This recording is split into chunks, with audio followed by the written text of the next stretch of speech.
Hi everyone, welcome back to another session of Bhagavad Gita.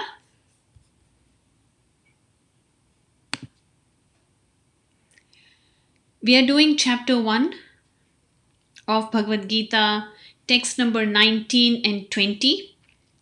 If you're having a hardbound Bhagavad Gita as it is, then it would be page number 43 and 44 if you want to follow along and read. A quick recap before we move on. We saw Krishna is also called Rishikesha. He is the owner of all our senses, and to the extent we surrender to Krishna, he guides and directs our senses.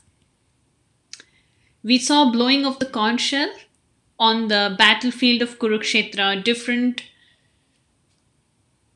mighty armed heroes are assembled to fight the battle, and all of them, starting with Bhishma Deva, blow their conch shell. Krishna and Arjuna blow their conch shell.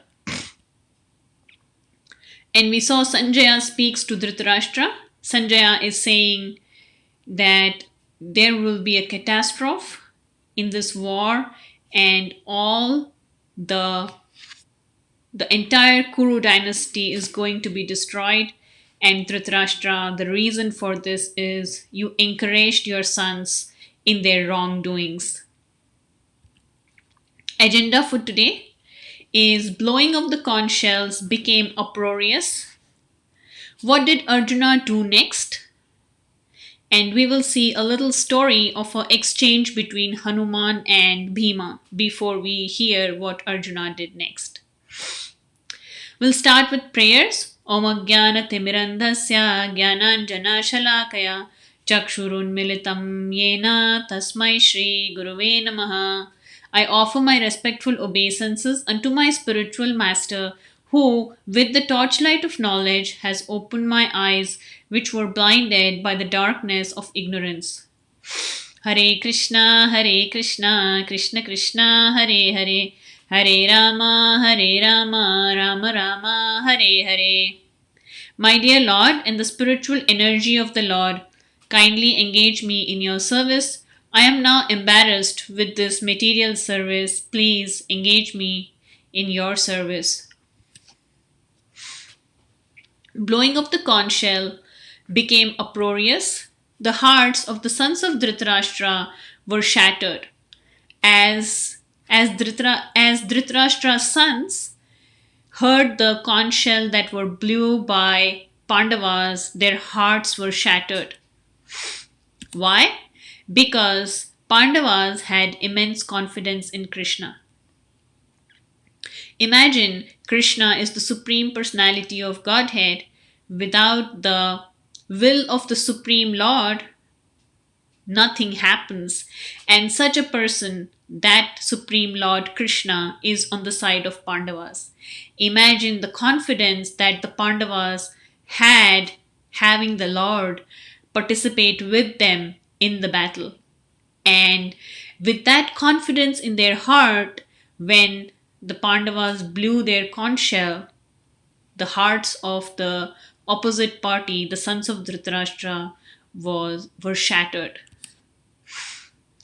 What did Arjuna do next? After everybody blew their conch shell, now the next scene is text number 20. This is the translation of text number 20. It says, at that time, when all the conch shell blew and the heart of Dhritarashtra's sons, starting with Duryodhana, were shattered, what did Arjuna do?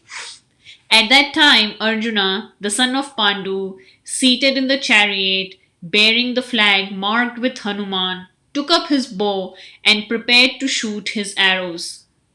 O king, after looking at the sons of Dhritarashtra drawn in military array, Arjuna then spoke to Lord Krishna these words.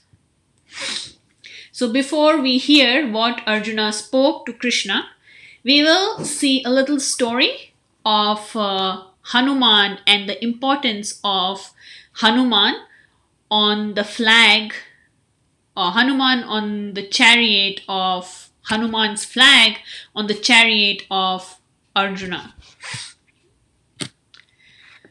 So the little exchange between Hanuman and Bhima is, there is Queen Draupadi.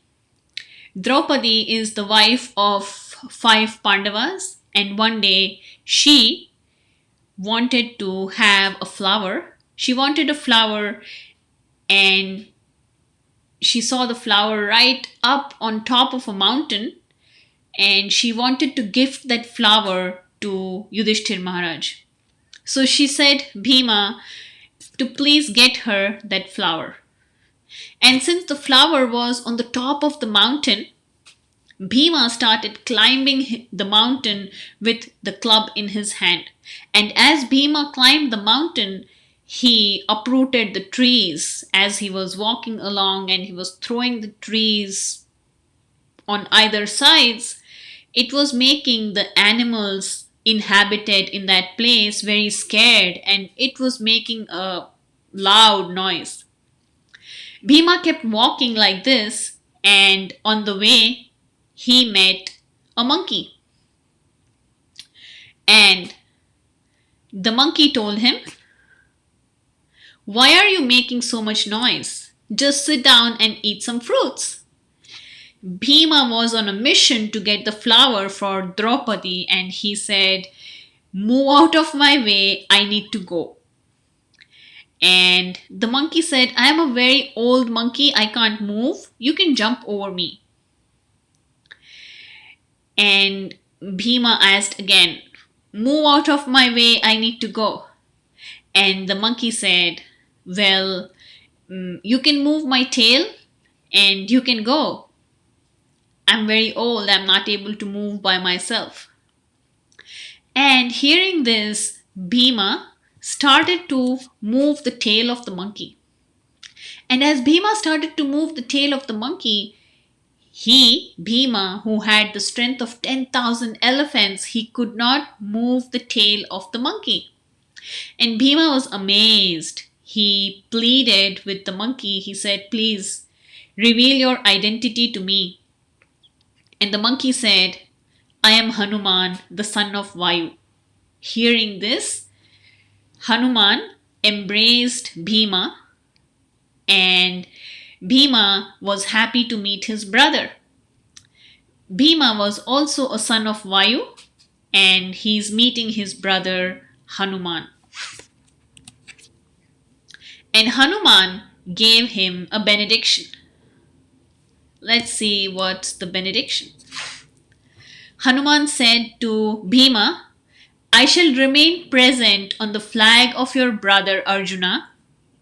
When you roar like a lion on the battlefield, my voice will join with yours to strike terrors into the hearts of your enemies. You will be victorious and regain your kingdom."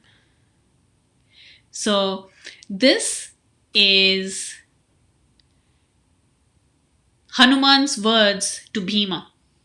Hanuman was with Ramachandra, Lord Rama, when Lord Rama fought the battle, and Lord Rama along with Hanuman were victorious in the battle.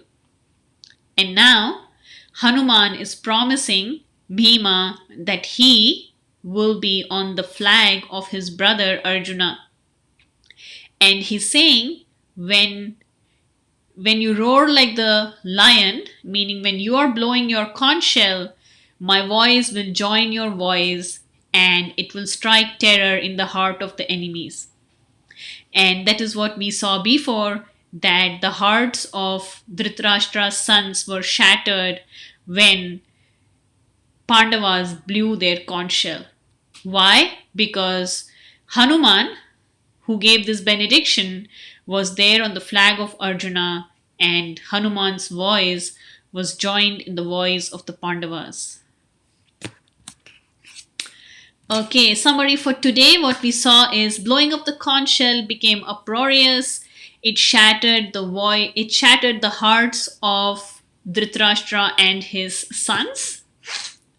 What did Arjuna do next? Arjuna was ready with his bow and arrow ready to fight. He asked Krishna something which we will see next week, but there is an emphasis on the flag, which is there on Arjuna's chariot, which is the flag of Hanuman. We heard the story of the exchange between Hanuman and Bhima, and Hanuman gives Bhima a benediction that I will be there on the flag of Arjuna, and as you blow your conch shells, I will join my voice with yours, and and that will shatter the hearts of the opposite party, and you will always become victorious. So that's another sign of victory right there, on the side of Pandavas. A lesson for us is, how do we have Krishna on our side? Krishna, who is the Supreme Personality of Godhead, he was on Arjuna's side, and Arjuna and his brothers, all the Pandavas, had all confidence of their victory when Krishna was on their side.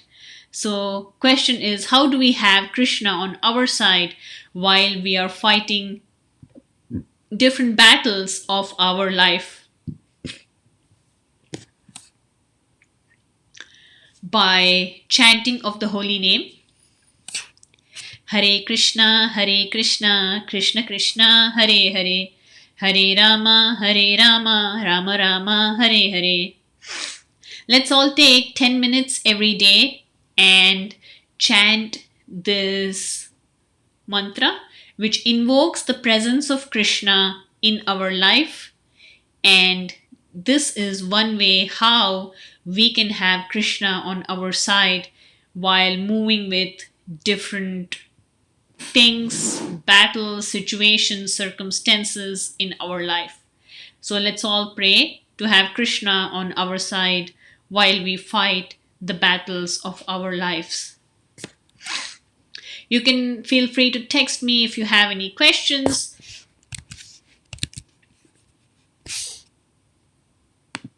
Thank you so much for watching. Have a wonderful week. We will meet again with our next session of Bhagavad Gita. Hare Krishna. Take care.